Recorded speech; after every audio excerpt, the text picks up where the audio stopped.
Welcome back, everybody. This is Kreml again, and I'm here with another Learn to Play Cities XL. This is going to be our second video in this series, just discussing more on how to effectively build a city, even though in my Let's Play we failed miserably at it. I'm going to try it and explain it, and hopefully the things that I explain you can integrate into your own game, and that will help you become a more successful city builder.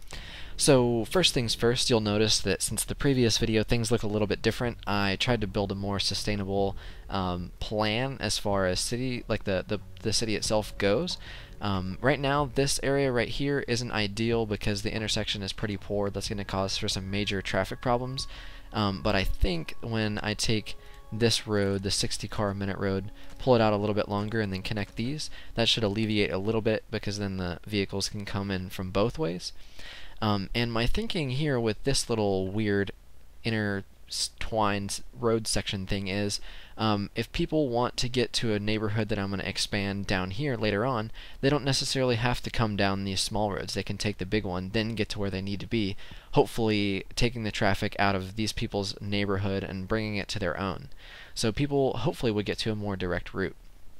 Now you'll notice I didn't do that same thing over here, and that's simply because the traffic issues are going to become they're going to become really prevalent really fast, and the amount of like freight and stuff that needs to move in here is very high. So I want like the most direct route as possible. I don't want them to have to weave through things to get to these buildings.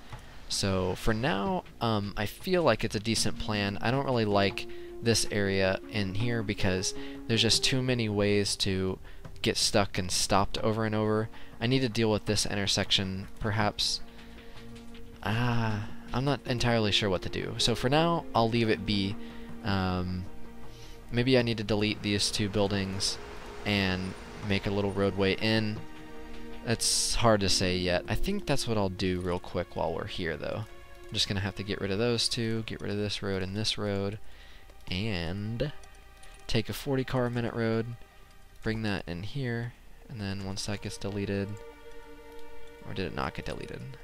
There we go. So like I was saying, take this 40 car a minute road and do the same thing that we did in the residential area. Just pull it down, and I need to connect these roads back up real quick. That's a 20 car a minute.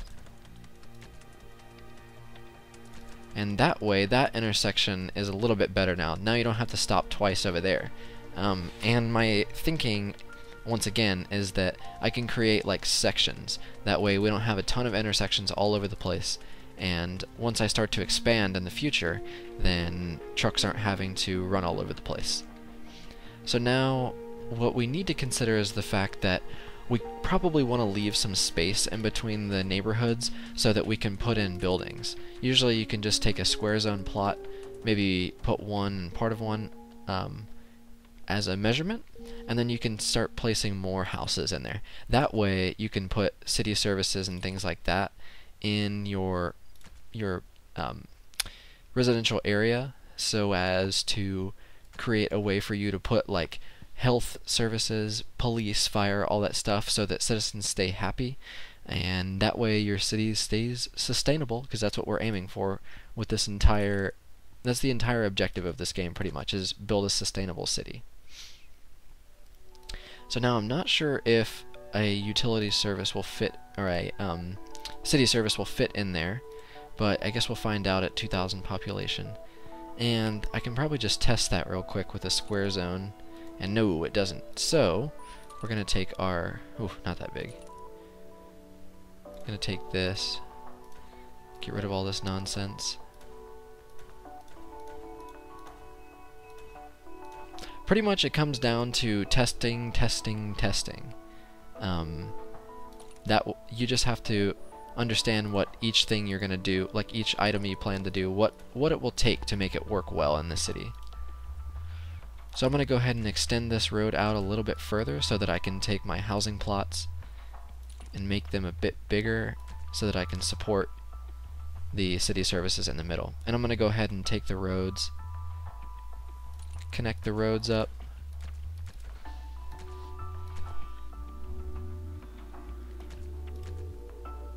There we go. Bam. Oops, still connected. Alrighty.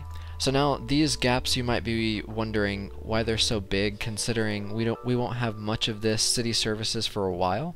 And the thinking behind this is that I can fill the spaces with the city services, and then after that I can put extra housing in there, or I can put decorations in the plots, or whatever we want. Even though that green stuff isn't supposed to show up, it may just be a bug. Yeah, it looks like it. But beyond that, we could put landmarks or things like that to improve the quality of living around these people's homes. And now that we're back over here, I think I need to make that same change that we did. Once again, that's just so that traffic problems don't become insane like they're probably going to very shortly. And that way I don't really have to worry about fixing my traffic problems later in the game, which gets very annoying and not to mention very difficult. So we'll go ahead and put in some more industry. It looks like people are moving in. There's some available jobs, but I bet you they're going to get scooped up here really quickly.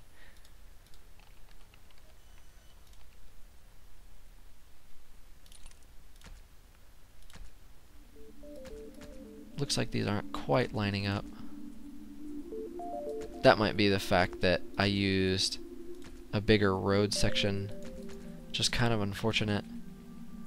But there's always ways to get around that. So, for instance, I can take that same style road that I put here, I think that's a 20 car a minute road, connect it up, and then I can just fill the plots in manually. So that can kind of get annoying, but it really doesn't take that much time. There we go.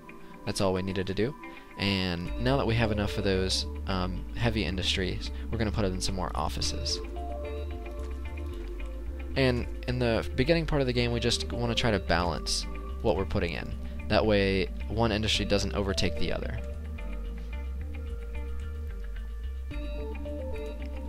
Also, up at the top here, you'll notice that there's the different classes of people you have in your city, and you can click on them to kind of get an overview of what they want. And I need more unskilled worker housing because, as you can see there, there's not enough houses for people to move in.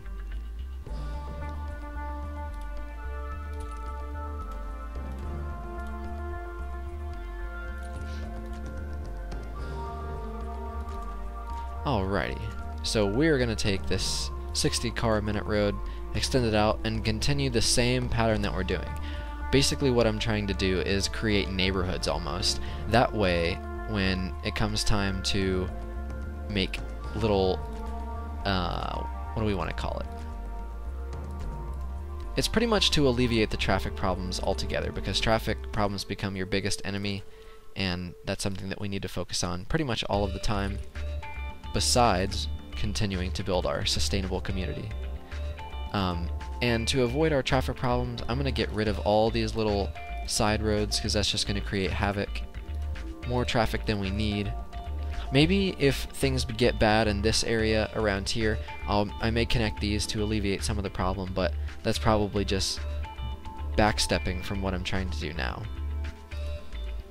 Also, major issues pop up in this section right here. You can click it to expand it and see what you can do, or what the warning has to say. This is one of my other cities called Crazy, which is a dumb name.